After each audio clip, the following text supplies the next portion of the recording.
Target 4 exam में आप सभी का स्वागत है। आज के सेशन में हम करेंगे पृथ्वी के बारे में कुछ जानकारी प्राप्त करेंगे। जो वन लाइनर होगा ये एसपीडी का जो है क्वेश्चन है। तो चलिए शुरू करते हैं आज का सेशन।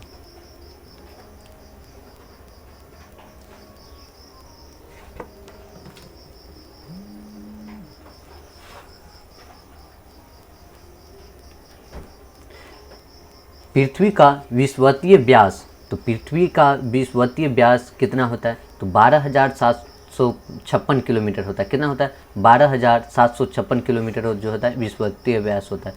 पूछ लेगा ध्रुवीय व्यास कितना होता है? तो 12,714 किलोमीटर जो है ध्रुवीय व्यास हो गया। ध्रुवीय और विषुवत व्यास में अंतर कितना है? तो 42 किलोमीटर का जो है अंतर है। तो समझ गए। विषुवतीय व्यास पूछ लेगा तो 12,756 किलोमीटर, ध्रुवीय व्यास पूछ लेगा तो 12,714 किलोमीटर। अगर दोनों का पूछ लेगा अंतर कितना है तो 42 किलोमीटर। पृथ्वी की त्रिज्या कितनी है? तो पृथ्वी की त्रिज्या ये 6,378 किलोमीटर है। कितना? 6,378 किलोमीटर जो है पृथ्वी की त्रिज्या है।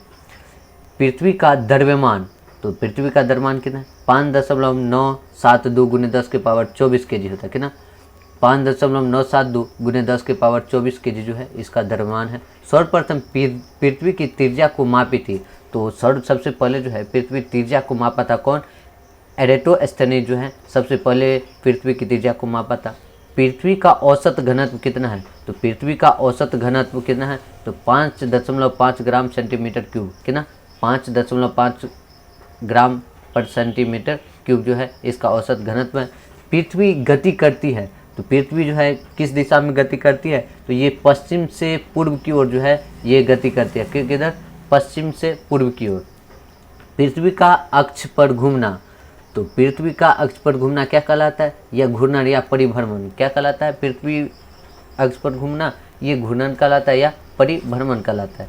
दिन रात होता है, तो दिन रात होता है किसके कारण से? घूर्णन के कारण से जो है दिन रात होता है। ठीक है। ऋतु परिवर्तन, तो ऋतु परिवर्तन किसके कारण से होता है? ये परिक्रमण के कारण जो है ऋतु में क्या होता है? परिवर्तन आता है। ठीक है। किसके कारण? परिक्रमण के कारण जो है ऋतु में परिवर्तन आता है। पृथ्वी अपने अक्ष पर एक चक्कर पूरा करती है, तो पृथ्वी अपने अक्ष पर एक चक्कर कितना समय में पूरा करती है? तो 23 घंटा 56 मिनट में जो है ये एक अपने अक्ष पर एक चक्कर लगाते हैं। 1 डिग्री देशांतर घूमने में लगा समय, तो 1 डिग्री देशांतर में घूमने में लगा समय कितना होता है?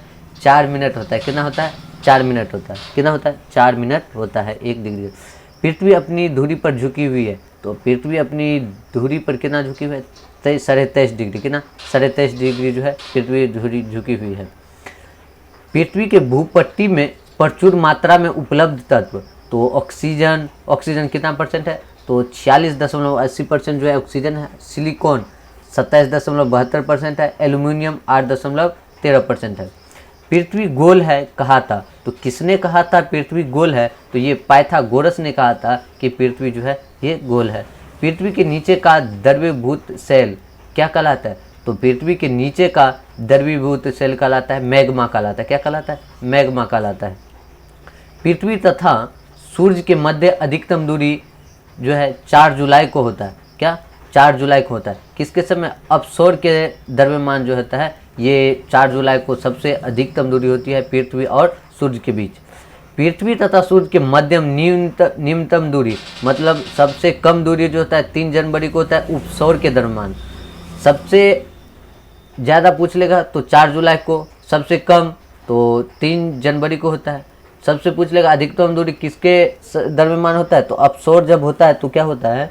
ये पृथ्वी और सूर्य के बीच जो है अधिकतम दूरी होता है। अब उपसौर के समय पृथ्वी और सूर्य के बीच जो होता है सबसे कम जो है दूरी होता है। उपसौरिक एवं अपसौरिक को मिलाने वाली काल्पनिक रेखा को कहती है, तो उपसौरिक एवं अपसौरिक को मिलाने वाली काल्पनिक रेखा को बोलते हैं एप्साइड रेखा। क्या बोलते हैं? एप्साइड रेखा जो होता है उपसौरिक और अपसौरिक को मिलाने वाली काल्पनिक रेखा है। द्रव्यमान का, चंद्रमा का द्रव्यमान पृथ्वी का होता है, तो चंद्रमा का द्रव्यमान पृथ्वी का द्रव्यमान का कितना होता है? 1/81। कितना? 1/81 होता है। पृथ्वी की आंतरिक संरचना बनी होती है, तो पृथ्वी की आंतरिक संरचना बनी होती है किसका? सियाल, सीमा और क्रोड का। क्रोड को ही हम बोलते हैं निफे। क्या बोलते हैं? क्रोड को बोलते हैं निफे बोलते हैं। तो पृथ्वी की आंतरिक संरचना समझ गए। सियाल, सीमा और क्रोड। क्या? सियाल, सीमा और क्रोड। पृथ्वी की सबसे भीतरी परत, तो सबसे भीतरी परत को बोलते हैं क्रोड या नीफे बोलते हैं। क्या बोलते हैं? भीतरी परत को क्रोड या नीफे। क्रोड बना होता है, तो क्रोड बना होता है लोहा और निकेल का। किसका? क्रोड बना होता है लोहा और निकेल का क्रोड बना होता है। सियाल, सियाल बना होता है सिलिकॉन एवं एल्यूमिनियम से। क्या? सिलिकॉन एवं एल्यूमिनियम से सियाल बना होता है। सीमा किसका बना है? सिलिकॉन और मैग्नीशियम। सीमा याद रखिए ऐसे, सीमा मतलब सिलिकॉन और मैग्नीशियम। तो सीमा किसका बना होता है? सिलिकॉन और मैग्नीशियम से। सियाल किसका बना होता है? सिलिकॉन एवं एल्यूमिनियम से। क्रोड किसका बना होता है? लोहा और निकेल से। पृथ्वी का सुरक्षा वॉल्व है, तो पृथ्वी का सुरक्षा वॉल्व किसको कहते हैं? तो ज्वालामुखी को हम बोलते हैं पृथ्वी का सुरक्षा वॉल्व। पृथ्वी की संपूर्ण बाह्य परत, तो संपूर्ण बाह्य परत होता है ये लिथोस्फीयर होता है। क्या होता है? लिथोस्फीयर होता है।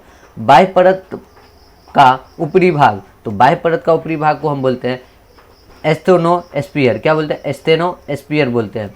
पृथ्वी का सबसे लंबा दिन, तो पृथ्वी का सबसे लंबा दिन 21 जून को उत्तरी गोलार्ध और 22 दिसंबर को दक्षिणी गोलार्ध में होता है। कब? 21 जून को जो है ये उत्तरी गोलार्ध में और 22 दिसंबर को दक्षिणी गोलार्ध में जो होता है पृथ्वी का सबसे लंबा दिन होता है। और सबसे छोटा दिन, तो ये 22 दिसंबर को जो होता है 22 दिसंबर को उत्तरी गोलार्ध और 21 जून को दक्षिणी गोलार्ध में होता है। ये सबसे छोटा दिन होता है। पृथ्वी पर दिन रात बराबर होते हैं, तो पृथ्वी पर कब दिन रात बराबर होगा? ये 23 सितंबर को जो है और 21 मार्च को। कब? 23 सितंबर को और 21 मार्च को जो होता है ये दिन रात बराबर होता है। चंद्र ग्रहण होता है, तो चंद्र ग्रहण कब होता है? जब सूर्य और चंद्रमा के बीच पृथ्वी आ जाती है। कब? जब सूर्य और चंद्रमा के बीच अगर पृथ्वी आ जाएगी तो क्या होगा? चंद्र ग्रहण होगा। सूर्य ग्रहण कब होगा? तो सूर्य ग्रहण जब सूर्य एवं पृथ्वी के बीच चंद्रमा आ जाती है। कब? जब सूर्य एवं पृथ्वी के बीच जो है चंद्रमा आ जाएगी तो क्या होगा? सूर्य ग्रहण होगा। पृथ्वी के चंद्रमा का भाग दिखता है, तो पृथ्वी से जो है चंद्रमा का भाग कितना दिखता है? कितना % दिखता है? तो 57% भाग जो है पृथ्वी से चंद्रमा का भाग दिखता है। पृथ्वी की आयु ज्ञात की जाती है, तो पृथ्वी की आयु कैसे ज्ञात की जाती है? यूरेनियम काल निर्धारण विधि द्वारा जो है पृथ्वी की जो है आयु ज्ञात की जाती है। अश्व अक्षांश संबंधित है, तो अश्व अक्षांश संबंधित है किससे? ये 30 डिग्री से 35 डिग्री उत्तरी तथा दक्षिणी अक्षांश से। क्या? 30 से 35 डिग्री उत्तरी तथा दक्षिणी अक्षांश से। दो देशांतरों रेखा के बीच की दूरी को हम बोलते हैं गोरे। क्या बोलते हैं? दो देशांतर रेखा के बीच की दूरी हम बोलते हैं गोरे।